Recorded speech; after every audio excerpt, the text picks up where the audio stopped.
শ্ৰদ্ধাৰ উপাধ্যক্ষ ডাঙৰীয়া, অসম বিধানসভাৰ প্ৰক্ৰিয়া আৰু কাৰ্য পৰিচালনা নিয়মাৱলীৰ 115 নং নিয়ম অনুসৰি মই সংকল্প প্ৰস্তাৱ উত্থাপন কৰিছোঁ আৰু প্ৰস্তাৱটো পাঠ কৰি দিছোঁ।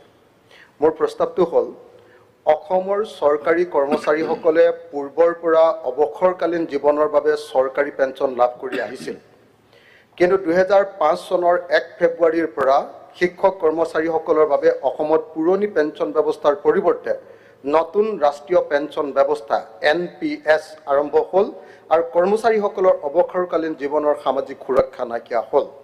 ফলত চৰকাৰী কৰ্মচাৰীসকলে ভৱিষ্যত জীৱনৰ সুৰক্ষা বিচাৰি নতুন পেঞ্চন ব্যৱস্থাৰ পৰিৱৰ্তে পুৰণি পেঞ্চন ব্যৱস্থা বিচাৰি আন্দোলনত নমা দেখা গৈছে।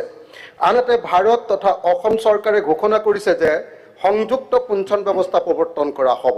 কিন্তু কৰ্মচাৰীসকল আৰু তেওঁলোকৰ সংগঠনসমূহ এই নতুন ব্যৱস্থাক লৈও সন্তুষ্ট নহয়।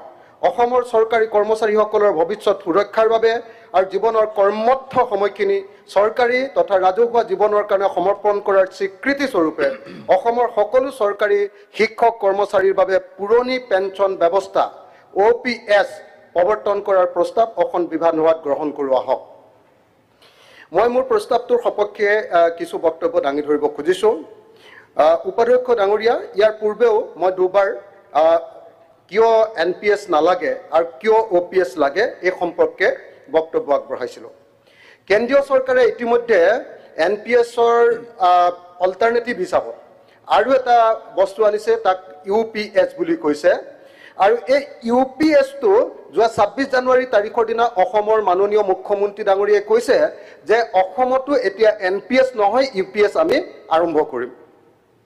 এতিয়া UPS আৰু NPS এই দুটাৰ মাজত পাৰ্থক্যনো কি, আৰু OPS পুৰণি পেঞ্চন ব্যৱস্থা আৰু UPS যিটো ইউনাইটেড পেঞ্চন স্কিম এই দুটাৰ মাজতো পাৰ্থক্য কি, এই সম্পৰ্কে অকণমান আলোচনা কৰিলে, কিয়নো কৰ্মচাৰীসকলে আচলতে UPS নহয় OPS লাগে বুলি বাৰম্বাৰ দাবী জনাই আহিছে, আমি স্পষ্ট হৈ পৰিম। প্ৰথম কথা যে UPS যিটো ব্যৱস্থা, এই ব্যৱস্থাত পেঞ্চন দিয়াৰ কথা কোৱা নাই। এইখন গেজেট নটিফিকেশ্যন, ইয়াত এই গোটেই পেঞ্চন ব্যৱস্থাটোৰ কথা উল্লেখ কৰা হৈছে। এই পেঞ্চন ব্যৱস্থাটোত যদি আমি চাওঁ তেতিয়াহ'লে দেখা গৈছে যে 24 জানুৱাৰী 2025 তাৰিখে আমাৰ গেজেট নটিফিকেশ্যন হোৱা এই ব্যৱস্থা অনুসৰি পেঞ্চন নহয় এচিয়ৰ্ড পে আউট। আগতে আমাৰ অল্ড পেঞ্চন স্কিমত যিটো পেঞ্চন দিম বুলি কৈছিলে, এতিয়া কৈছে যে এচিয়ৰ্ড পে আউট, এটা নিশ্চিত এটা পে'মেণ্ট মানুহবিলাকক দিয়া হ'ব। এতিয়া এই পেঞ্চন ব্যৱস্থাৰ মই যেতিয়া এই গোটেই UPS এই গোটেই ব্যৱস্থাটো বাৰম্বাৰ পঢ়িছিলোঁ, বাৰম্বাৰ পঢ়ি বুজিবলৈ আৰু তাৰ পিছফালে দিয়া অংকটো যেতিয়া বাৰম্বাৰ কৰি আছিলোঁ, তেতিয়া দেখিছিলোঁ যে কোনোবা ক্ষেত্ৰততো NPSতকৈ এইটো বেয়া বস্তু UPSটো। এতিয়া দেখা গৈছে যে UPSত এটা কৰ্পাছ ফাণ্ড কৰিব এই ইউনাইটেড পেঞ্চন স্কিমত। এই কৰ্পাছ ফাণ্ডটো হ'ব 10% আমাৰ যিবিলাক চাকৰিয়ালবিলাকৰ পৰা প্ৰত্যেক মাহে 10%কে দৰমহাৰ 10%কে পইচা, বেচিক পে প্লাছ দিয়ে, তাৰ পৰা 10% পইচা কাটি ৰাখিব। আমাৰ অল্ড পেঞ্চন স্কিমত এনেকুৱা ধৰণৰ কাটি ৰখা কোনো ছিষ্টেম নাই। নিশ্চিতভাৱে এজন কৰ্মচাৰীয়ে গোটেই জীৱনটো ডেডিকেটেডলি কাম কৰাৰ কাৰণে তেওঁক সদায় পেঞ্চন পোৱাৰ পাছত তেওঁক দিয়াই হয়, মানে শেষৰ যিটো দৰমহা তাৰ আধা পেঞ্চন দিয়া হয়। ইয়াত কিন্তু কৈছে যে নহয়, তোমালোকে 10% দৰমহা জমা কৰি যাব লাগিব। তাৰপিছত চেণ্ট্ৰেল গভৰ্ণমেণ্টে 10% প্লাছ 8.5%, 18% পইচা এই কৰ্পাছত জমা দিব। এই দুইটা লগ লগাই যিটো পইচা হ'ব আৰু এই কৰ্মচাৰীবিলাকে কাটি ৰখা যিটো পইচা, সেইটো যদি ইনভেষ্ট কৰি দিয়ে, কোনোবা কোম্পানীত যদি ইনভেষ্ট কৰি দিয়ে, তাৰ পৰা যিটো ইণ্টাৰেষ্ট পাব সেইটোৰ পৰাহে এটা পেঞ্চন দিয়াৰ ব্যৱস্থা গ্ৰহণ কৰা হ'ব। যিটো পেঞ্চন বুলি কোৱা নাই, এইটোক কি বুলি কৈছে, এইটোক কৈছে এচিয়ৰ্ড পে আউট। গতিকে UPSত কি হ'ব, কৰ্মচাৰীৰ দৰমহাৰ 10% কৰ্তন কৰি ৰখা হ'ব। এই কথাটো মই ইতিমধ্যে ক'লোঁ। গতিকে দৰমহা প্ৰত্যেকজন কৰ্মচাৰীয়ে 10%কে প্ৰত্যেক মাহতে কমকৈ পাব। 1 নম্বৰ। NPSত নিৰ্দিষ্ট পৰিমাণৰ পেঞ্চন নাছিলে, OPS-ত নিৰ্দিষ্ট পৰিমাণৰ পেঞ্চন, শেষৰ যিটো দৰমহা তাৰ আধা। UPS-ত কি? UPS-ত 3টা ভাগ। 10 বছৰ যদি চাকৰি কৰিছে তেতিয়াহ'লে 10,000 মিনিমাম পেঞ্চন। 10 বছৰ যদি অতি কমেও 10 বছৰ কৰিছে তেতিয়াহ'লে 10,000 টকাৰ ন্যূনতম পেঞ্চন। 10ৰ পৰা 25 বছৰ যদি কৰিছে আনুপাতিক আকাৰত পেঞ্চন। আৰু 25 বছৰ যদি নিয়মীয়া চাকৰি কৰিছে একেৰাখে আৰু সেই 25 বছৰ যদি নিজৰ 10% পইচা কাটি গৈছে তেতিয়াহ'লে কি হ'ব? শেষৰ 12 মাহৰ এভাৰেজ, শেষৰ যিটো 12 মাহৰ এবছৰৰ দৰমহা তাৰ এভাৰেজটো 50% তেওঁলোকে পেঞ্চন ৰূপে পাব। এইটো হ'ল UPS। আৰু কি কৰিব? পতি বা পত্নীৰ ক্ষেত্ৰত যদি মানুহজন ঢুকাই গ'ল, পেঞ্চন পোৱা মানুহজন, তেওঁৰ পৰিয়ালে কিমান পাব? 60% পেঞ্চন। তাৰপাছত মৰগীয়া সাহায্য যিটো ডিয়াৰনেন্স যিটো DR যিটো, সেইটো পেঞ্চনৰ লগত যোগ হ'ব আৰু কৰ্মচাৰীৰ DA বা মৰগীয়া বানুচৰ সমানে সেইটো পেঞ্চনৰ লগত যোগ হ'ব। অৱসৰৰ সময়ত যিটো এটা এককালীন সাহায্য দিব, এইটো অল্ড পেঞ্চনত যদি 35 লাখ টকা কোনোবাই এককালীন সাহায্য পাইছে, ইয়াত 3,50,000 মান টকা এককালীন সাহায্য এটা পাব। ইয়াত অংকটো আছে দেই, এইটো মানে একেবাৰে কম এটা পাব। সেইটো মই মানে ইয়াত অংক কৰি দেখুৱাব লাগিব, সেইটো অংক কৰি দেখুৱাবলৈ কোনেও এইটো সময় মোক নিদিব। ইয়াত পিছফালে অংক এটা দেখুৱাই দিছে, গতিকে কিন্তু মই এমাউণ্টটো কৈছোঁ যিটো 35 লাখ টকা এজন মানুহে ওলাই গ'লে, আজিৰ দিনটোত ওলাই গ'লে এককালীন সাহায্য এটা পায়।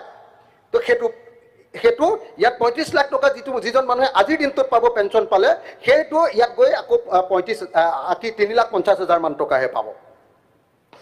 তো যদি অৱসৰৰ সময়ত এককালীন সাহায্য কিমান পাব? যদি আজিৰ দিনটোত শেষ 12 মাহৰ গড় যদি দৰমহা 68,850 টকা হয়, তেতিয়াহ'লে 10 বছৰ চাকৰি কৰিলে তেওঁ কি ক'ব? এককালীন সাহায্য পাব 1,38,700 টকা। 20 বছৰ চাকৰি কৰিলে তেওঁ পাব 2,75,400 টকা, 2,75,400 টকা।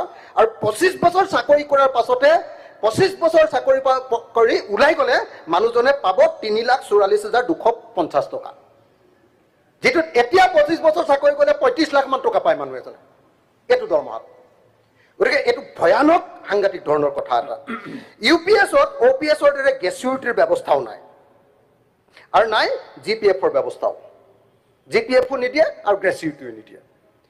UPS-ত OPS-ৰ দৰে 10 বছৰ পেঞ্চন বৃদ্ধি, 10 বছৰ মূৰে মূৰে যে এই যিটো দৰমহা বৃদ্ধিৰ কাৰণে যিবিলাক আয়োগ হয়, তো এই GPS-ত কিন্তু এই দৰমহা বৃদ্ধিৰ ওপৰত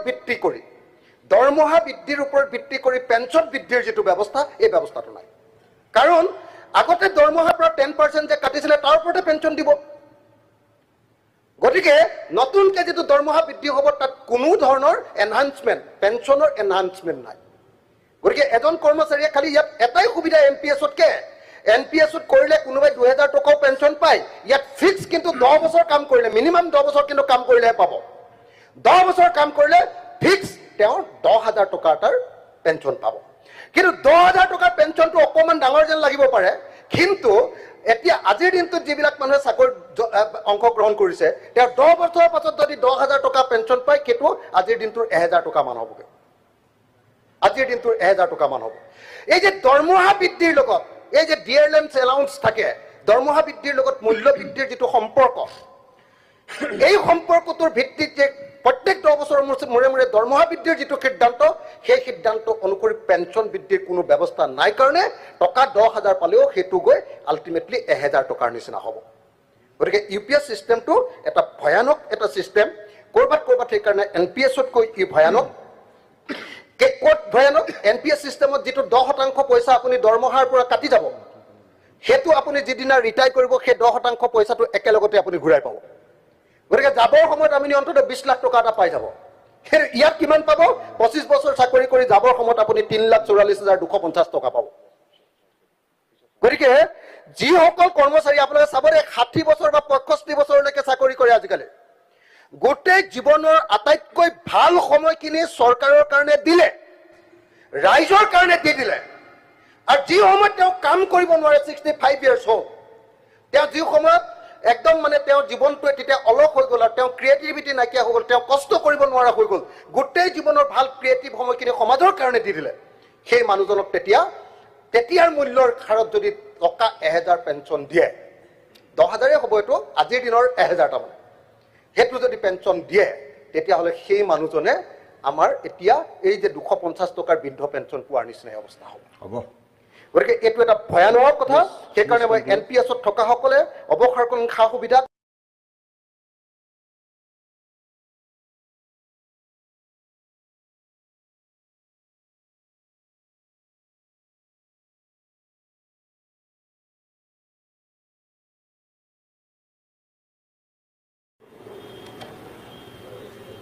বিশেষাধিকাৰ ভংগৰ মানে মোচন আনিছে এইটো হ'ল আপোনাৰ কুৱেশ্যনৰ ওপৰত